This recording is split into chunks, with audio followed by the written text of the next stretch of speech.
Alright, welcome back to part 9 of our gameplay through the second unfair instructional game that we're playing, 2 players. This is going to be the 8th and final round of our gameplay, because we only have one more city card left in the game. This is going to be the final chance for both player 1 and player 2 to try to finish as much as they possibly can their theme park empire. The starting player token has been moved to player 2 for the remainder of this round. So player 2 will be moving to the event draw step, drawing an event card from the top of the deck, and player 1 will also get one. Next, player 2 moves to the city event draw step, and we go ahead and flip this over to see what happens. Wear and tear affects this round. Of course, it is an inspection event, so it could be blocked with a blue magnifying glass if anybody has one on their event cards. For each feature upgrade in your park, you must pay 2 coins, or demolish the upgrade and then put it in your hand. Let's see what types of features our players have in their parks. Over here, you can see the Sea Serpent Roll and the Inclined Loop are features. You can see over here the flagpole is a feature. So this player would have to pay 6 coins to protect his features. Player 1 has a corkscrew element, a splashdown element. That's it. So he would have to pay 4 coins. Or they might have something to block it. Now, of course, player 1 has a lot of event cards right now, so there's a good chance that he might have a blue. No, he doesn't. He has a red one, but not a blue magnifying glass. And then over here, he does not have one either, so their choices are pretty limited here. Now, this, interestingly enough, player 2 was planning to get rid of his Sea Serpent Roll anyway, because he was going to need to meet this requirement for certain size of attractions. So he could go ahead and just lose that one anyway. This would then become the 3-star large attraction. This would be the 1-star large attraction, and this would become the 4-star attraction. So he's gonna go ahead and only pay 2 coin to protect his Incline Loop, but not his Sea Serpent Roll. And that Sea Serpent Roll is still going to be his, it just goes into his hand. And that actually saves him an action from having to demolish that later on. Over here, this player is all about money, and he knows that at the end of this round, he's going to get 4 coin and quite a bit of money income and victory points at the end of the game, so he thinks it's worth it to pay 4 coin to protect both of those. Alright. But this player also needs to decide whether he wants to keep his flagpole or not. Is he willing to risk losing his flagpole? He's not, so he's going to pay 2 coin. And that's where it gets tricky. Is, do you pay? Do you not? Do you lose it or not? All right.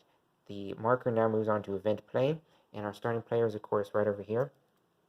This player needs to decide whether he's going to use his first event action to do one of these things, and I think he is. He's going to look at the marketplace and put something in his hand. He's going to go ahead and put the vending machine in his hand. And now he has an option to build as many things in his hand right now as he wishes. Now, obviously, he probably doesn't want to build another one of these because that's expensive and he took it off for a reason. But the vending machine is attractive. It could give him an extra icon. But unfortunately, he doesn't have anything to build it on yet. He needs another attraction to build it on. Everything's already maxed out at 4 icons apiece. So he can't do it, but he has something extra in his hand just in case. Next, we move over here to player 1, who's going to have to decide between all of his different event cards what he's going to do, and he has a lot of choices. Thankfully, he will be able to build his flagpole this turn because the Sea Serpent Roll has showed up in the marketplace, and that's what he needed to complete his blueprint. So, he can't do this right now, but he's going to want to do it. He's going to want to do that as well, probably, since his competitor doesn't have any staff members at all. He could choose a card from the market and put it in his hand. That's what he's going to do right now. He's going to go ahead and put that Sea Serpent Roll, that coveted Sea Serpent Roll, into his hand, replacing the empty spot in the marketplace. Next up, back to here. Our player 2 needs to decide what to do here. He obviously is going to want to make all of player 1 staff members unavailable. Does he do that first? Yeah, he does. Alright, so he discards that, and unfortunately, to the sorrow of player 1, all of his staff members have gone yet again for the second time in this game on a Caribbean vacation. So they are completely unavailable, which is very sad. Alright, now player 1 needs to decide whether to retaliate. Well, he can't necessarily retaliate in exactly the same way, but he is going to go ahead and do some action here. So now that he has that upgrade in his hand, he can play this card to build that upgrade in his hand immediately for free. So he's going to go ahead and take that Sea Serpent Roll, which he just obtained, and he's going to build that onto his Florida's roller coaster. There we go. Nice. Now, player 1 was really taking a gamble here by waiting until the very last round to try to find that Sea Serpent Roll, but his gamble paid off, and it isn't even the park step yet, and he's already met his blueprint requirements. Now, let's go ahead and double check these blueprint requirements before we move on. He needs all 5 different types of attractions. He has a food outlet, a thrill ride, a sideshow, a leisure ride, and a theater. So he's good there. And he has a corkscrew element. Yep. A splashdown element. Yep. A Sea Serpent Roll element. Yep. On a thrill ride. Yep. And he's going to need to put a flagpole on top of it to finish it off. He has one in his hand. Now, of course, he just played his action card, so it's back to player 2, who only has 1 action card left. Player 2 needs to decide whether to save this to prevent him from being something bad from happening to him, or to gain an extra coin right away. He's going to pass for now, because he suspects that since this is the last round, player 1 is going to try to deplete as many of his event cards as possible, and that's correct. Player 1 will not pass. Player 1 is going to go ahead and use the top of this card. He's going to pin it, and that means that any time during this round when he picks cards, he can keep all the cards that he picks instead of having to keep 1 or none, instead of having to discard any. Alright, back to this player. He passes again because he knows that player 1's probably going to play something. Player 1's getting worried because he's not sure what that event card is that player 2 is holding on to, so he's going to keep this for a minute in case he needs to block something with a giant wad of cash. But he's going to go ahead and he can reconfigure upgrades. That's an interesting possibility. Let's see what kind of upgrades could potentially be reconfigured here. Now, his blueprints say nothing about what particular upgrades need to be on any of the other attractions. So he could potentially move the pirate theme from the fast food restaurant over to the freak show, making it a little bit more valuable. I think that's what he's going to do. He's going to go ahead and discard this, and then that's going to take the pirate theme away from the fast food restaurant, but it's going to make this attraction much more useful at the end of the game. And you can see why he did that by looking at the back of the round summary card, at the scoring summary. You can see that when you go from 1 icon to 2 icons, like there was here on the fast food restaurant, you get a gain of 3 victory points. But when you go from 2 icons to 3 icons, you get 4 extra victory points. So it's better to put more icons on a single attraction than to spread them out across your park. So that's why the player used that action card to do it. Now when he has 1 action card left, player 2 decides he can't wait any longer, because if he passes, then player 1 might pass, and then they both lose the ability to use their card. So he's going to go ahead and pin this to gain an extra coin for each guest visiting his park this round. That'll give him a boost of coins at the end of this round and at the end of the game. Back to player 1. He needs to decide whether he's going to close one of his opponent's attractions or gain 5 coin. Obviously, it's very tempting to close one of his opponent's attractions. It's going to earn his opponent some cash this final round, but he could also use the extra money. So he's going to go ahead and close the attraction because that would be painful for his opponent. And he's going to go ahead and close the one that has the most stars right now. This one only has 3. That one has 4. This one has 5. So he's going to go ahead and close this one because it would give his opponent the most stars. By closing that, he deals a blow to his opponent and hurts his income at the end of the game. Alright, so now it's time. Now player 1 passes, player 2 passes, and now it is time to move to park step 1. Okay, here's where the magic's really going to be happening. Starting player is player 2. Player 2 is going to take one last gander at his blueprints to make sure he's not missing anything. First of all, he must have a thrill ride with any guest services upgrade on it.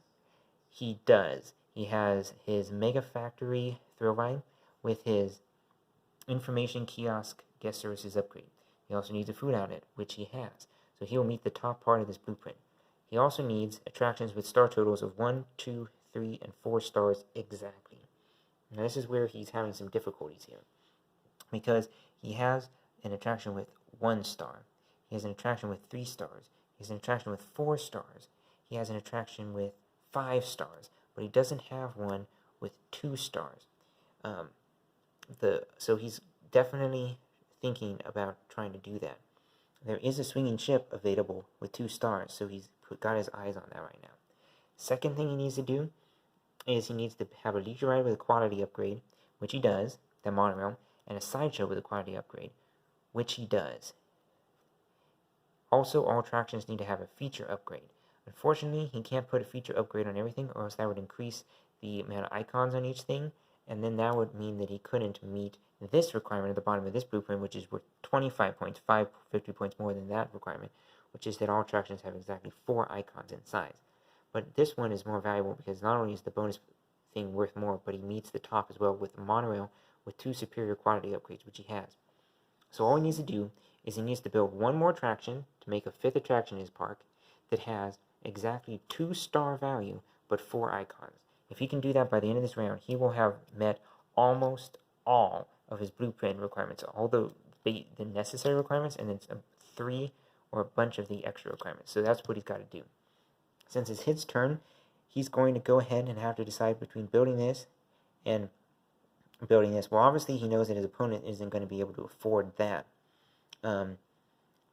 because he is already packed out with 5 attractions.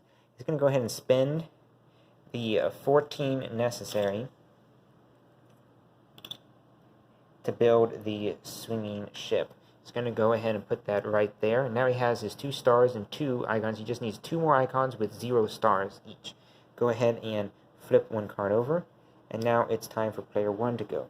Player 1 needs to double check his blueprints as well, although he's pretty sure he's met them. He just needs to snap that flagpole on top. The flagpole in his hand is costing 8, so he's going to go ahead and pay the 8 coin directly to the bank, and he's going to go ahead and build that flagpole on top of this already massive attraction. Nice. Alright, the flagpole's on top. He now meets his blueprint. Now it's back to park step 2 and player 2. Player 2 needs to go ahead and put 2 upgrades onto this, add 2 icons without star values to that attraction right there. Now in his hand, he has some useful stuff. He has a vending machine, which doesn't go on food outlets, but that's fine, which is costing him 2. But he also has an option to build this for 4, and that's probably the best thing to do right now because it could go away. He's going to build that for 4 coin onto his attraction over there, his swinging ship. And I'm going to go ahead and push that in. Nice. He now has 2 stars and 3 icons. He just needs 1 more icon with no stars.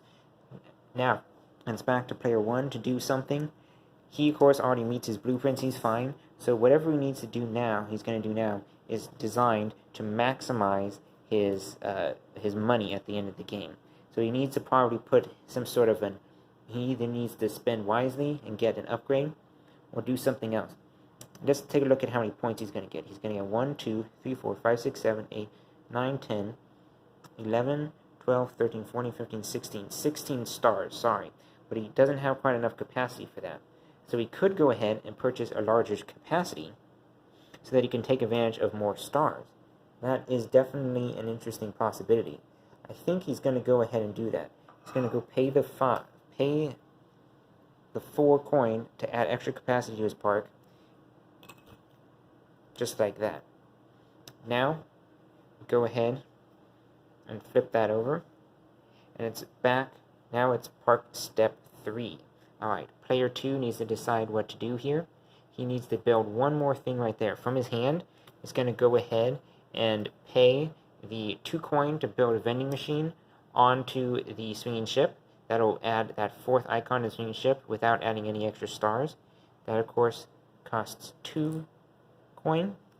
I'll go ahead and tuck that in underneath as well. Nice. There we go. Alright, finally, back to player 1. And the whole reason he built that larger capacity was so you could get some extra money at the end of the game. He needs to find something that gives him a bunch of extra stars. He can't build that because he already has one on his thrill ride, and he can't build it on anything but a thrill ride. But he could build that. Well, that's too expensive for a star. This is pretty affordable for a star. So for 7 coin, he can get an extra star and an extra icon. That's part of the reason why he wanted to do it in the first place. So he's going to go ahead and tuck that in here for 7 coin. So out of a 10, gives him 3 coin and change. And I'm going to tuck that in there right there. Nice. There it is. An extra icon and an extra star. Alright, we're going to go ahead and fill that empty spot in the marketplace, but that's just a formality at this point, because no player gets the 4th park step. And now it is time for the guest step. Alright, our starting player is player 2. He gets 2 star, 3 star, 4, 5, 6 stars, 7, 8, 9, 10, 11 stars, skipping the closed monorail. So he has 10 stars in his park. That's well under his limit, and he gets 10 coin. But he also gets an extra coin for each guest visiting his park this round because of that pinned event card, so he gets an extra 10 coin, just like that. Now over to player 1. Unfortunately, all of his staff members are unavailable right now, but he has 1, 2, 3, 4, 5, 6, 7, 8, 9, 10, 11, 12, 13, 14, 15, 16, 17 stars, and his capacity is 15 plus 3, which is 18, so he's within his capacity, so we can get 17 coins. 5, 10, 15, 16, 17. Sadly, he didn't have any boost to his coinage. This was something he never actually ended up using. Alright. He does get 1 extra coin from having the sideshow open, so we'll add that to his total. And there we go. Now that the guest step is finished, we move to the cleanup phase, and we will go ahead and discard the pinned event cards. Then we will also go ahead and turn over any closed attractions or unavailable staff members. That means the monorail reopens, and so do all these staff members here at the bottom. Alright, there we go. Now that everything has been flipped back to face-up position, we're going to go ahead and clear the market, but we don't actually need to refill it because this is the end of the game. As you can see, there's no more cards in the city card deck stack on the board, so there will be no need to refill the deck of city cards. Alright. Of course, we need to discard down to 5 cards in hand, which just means that anything left in your hand besides blueprints and showcase cards just go into the discard pile. Player 2 had 1 park card left. He just discards that. And any event cards that are left would also be discarded at this point. Now, it's time to go ahead and place this over here. And it's time to total up the number of points that each player has. Alright, here I am on the online scoring app. I've skipped all the beginning part because we weren't playing with any game changers, and I already told the system that we're playing with the pirate and robot themed decks, which tells it that there's only 2 players, and I've named them player 1 and player 2. Player 1, we need to tell the computer how many different icons are on each of its different attractions. So we can see here it has 1 icon on 1 attraction. So we're going to go ahead and punch in the number 1 right up there in that top box. So that'll just be the number 1. And now for the second attraction, we have quite a few icons here. You can see we have 1, 2, 3, 4, 5, and 6 icons for that attraction. So over here on the screen, you're going to see I plug in the number 6. For the third attraction, we have 4 icons, and you can see that down here we have 1, 2, 3, 4. For the fourth attraction, the third attraction had the 4 icons. The fourth attraction had 1 icon, and the fifth attraction had 1 icon. So we just plug in 1 and 1, respectively, for these remaining boxes. Alright, next is player 2. Now, player 2 is a little bit different situation. Player 2 has 1, 2, 3, 4 icons on his first attraction, 1, 2, 3, 4 icons on his second attraction, 1, 2, 3, 4 icons on his third attraction, 1, 2, 3, 4 icons on his fourth attraction, and 1, 2, 3, 4 icons on his fifth attraction. That's, to me, one of his blueprint requirements. But that makes it easy for scoring. We just go here, and we go ahead and just type in 4, 4, 4, 4, 4 icons on all of the attractions. Next, we move on to player 1's blueprints. This is where it gets exciting. I remember earlier we were checking these blueprints almost compulsively. Feeder, food outlet, sideshow, and thrill ride, leisure ride as a bonus target. Food outlet, thrill ride, leisure ride, sideshow, and theater are all there. So we get the 16 points for completing the top part of the blueprint and 8 extra points for completing the bottom part. So here we go ahead and type in 16 and then 8 in the bonus section. Alright, now for the second blueprint. Player 1 managed to get a thrill ride with all 3 of those elements, and he managed to put a flagpole on his largest attraction, which is this one. Largest attraction is determined by the one with the largest number of icons. Splashdown, Corkscrew, and Sea Serpent Roll. So he gets 22 plus 7 for that blueprint.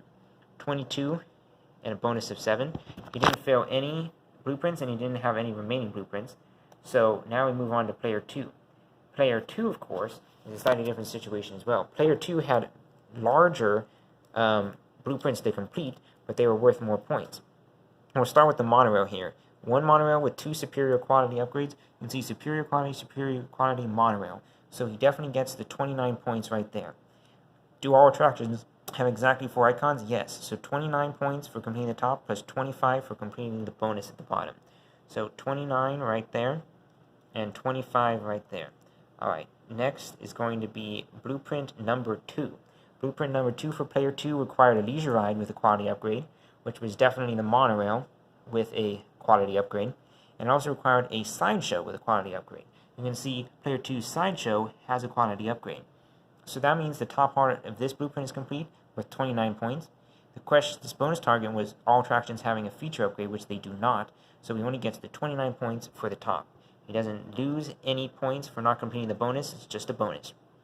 He would lose points, though, if he didn't complete the required section. Now, the third blueprint, which player 2 had, was a thrill ride having a guest services upgrade. He does. He has a thrill ride here, right here, which has a information kiosk, guest services upgrade, plus a food outlet, which he certainly does. He has a food outlet right here. So he completed the top of that blueprint and gets 15 points. Does he have attractions with star totals of 1, 2, 3, and 4 stars exactly? Let's find out. Here you can see he has an attraction with 1 star, 2 stars, 3 stars, there's no star up here, and 4 stars. This 5th attraction is a bonus, doesn't require. So he meets the top and the bottom of this blueprint. 15 points for the required, 22 for the bonus. So over here, 15 and 22. Very nice. Alright, so we're going to go down here and click on next.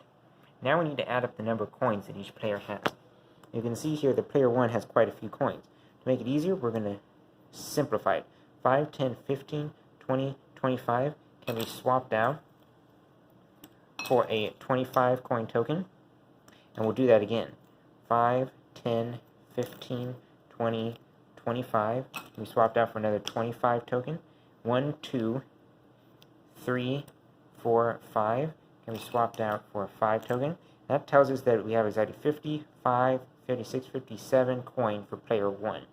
But he also gets the bonus that was sitting here on his Balloon Artist staff member. That's 5, 10, 15, 20, 25.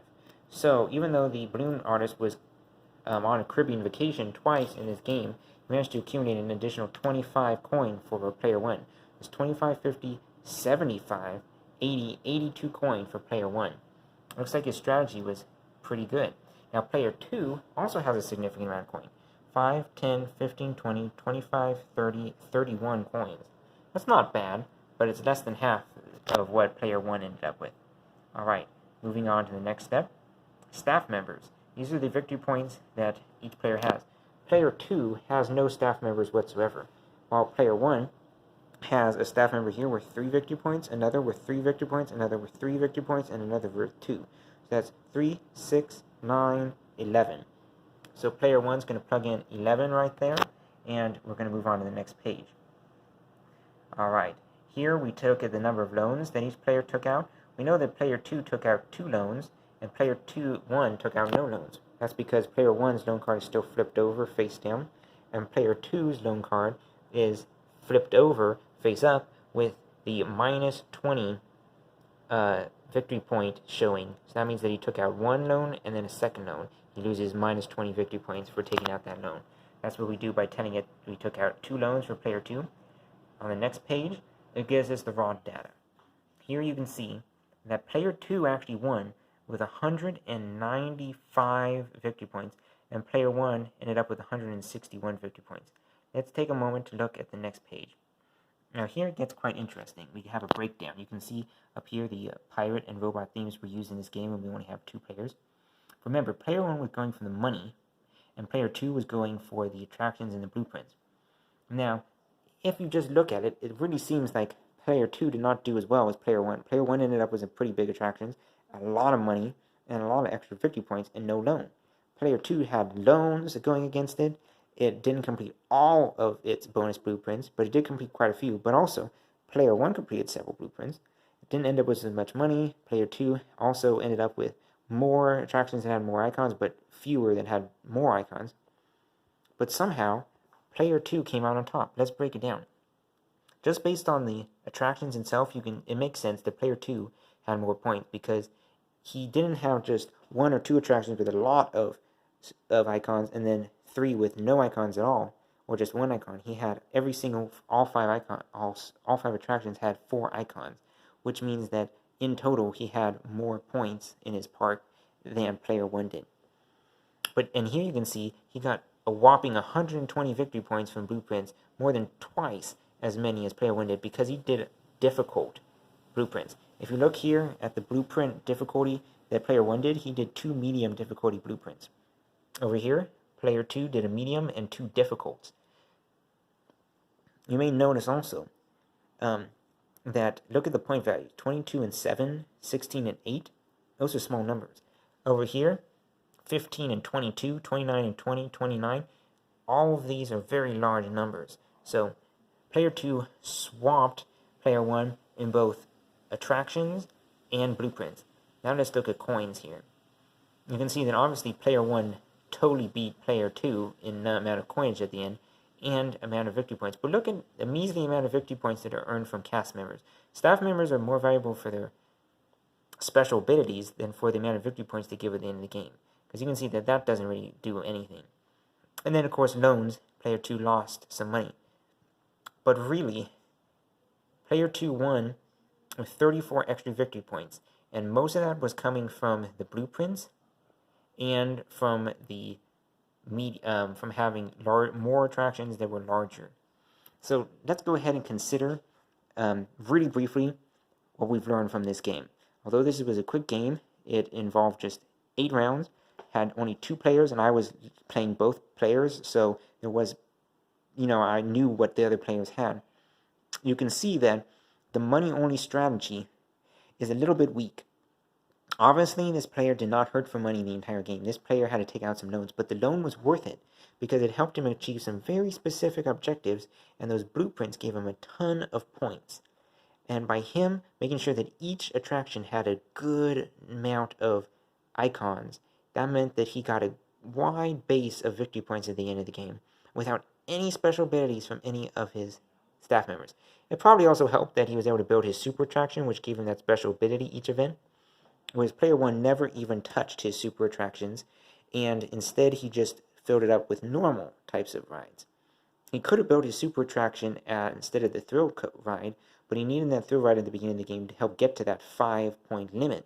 That's why it was so valuable that player 2 decided to build a 3-star leisure ride right at the beginning. So that way he got to his 5-point limit really quickly, and he could build that thrill ride really quickly so that the super attraction would count as a thrill ride instead of having to build an extra thrill ride.